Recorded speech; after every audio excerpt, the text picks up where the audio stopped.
शौकत पठाणांचा सत्कार, पण अधिकृत यादीत नाव गायब. पक्षात अंतर्गत संघर्षाची कुजबूज.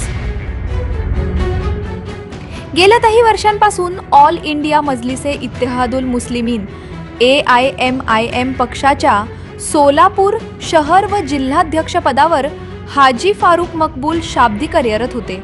पक्षाच्या विविध उपक्रमांमध्ये त्यांचा सक्रिय सहभाग राहिला असून त्यांनी सोलापुरातील AIMIM पक्षाची पकड मजबूत करण्यासाठी विशेष मेहनत घेतली होती.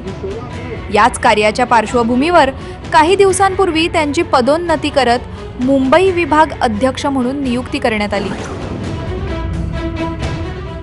याच्या सोबतच ऐन निवडणुकीच्या धुमारीत काँग्रेसचे एकनिष्ठ असलेले शौकत पठाण यांनी समाजाच्या हितासाठी निवडणुकीच्या काळात MIMचे सर्वेसर्वा बॅरिस्टर असदुद्दीन ओवैसी यांच्या उपस्थितीत आपल्या समर्थकांसह अचानकपणे MIM मध्ये उडी घेतली व फारुक शाब्दी यांच्यासाठी अहोरात्र प्रयत्न केला.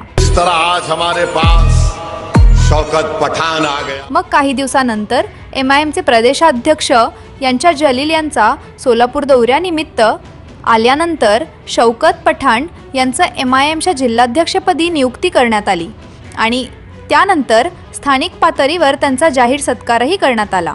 यामुळे कार्यकर्त्यांमध्ये आणि जनतेत असा समज निर्माण झाला की आता जिल्हाध्यक्षपदी शौकत पठाण यांची अधिकृत निवड झाली आहे. मात्र काल AIMIM पक्षाच्या वतीने अधिकृत पदाधिकारी यादी जाहीर करण्यात आली आणि नेमके इथेच एक मोठं वळण आलं. या अधिकृत लेटर पॅडवर सोलापूर शहर जिल्हाध्यक्ष म्हणून पुन्हा एकदा हाजी फारुक मकबूल शाब्दी यांचेच नाव झळकले. त्यामुळे शौकत पठाण यांची निवड ही केवळ अप्रामाणिक किंवा स्थानिक निर्णय होती का असा प्रश्न उपस्थित होतो आहे.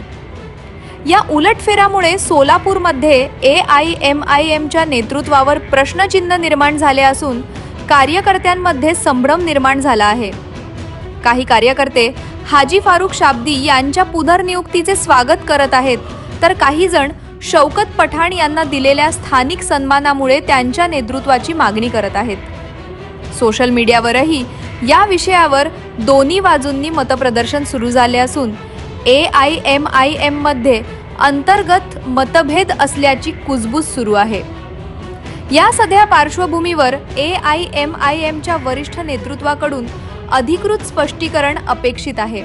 पक्षाने अंतिम निर्णय घेतला आहे की अजून काही प्रक्रियात्मक पावलं बाकी आहेत हे अद्याप स्पष्ट झालेलं नाही. मात्र एवढं निश्चित की सोलापूरमधील AIMIMचे नेतृत्व सध्या एका वळणावर आहे जिथे पारदर्शकता आणि संवादाची अत्यंत गरज आहे.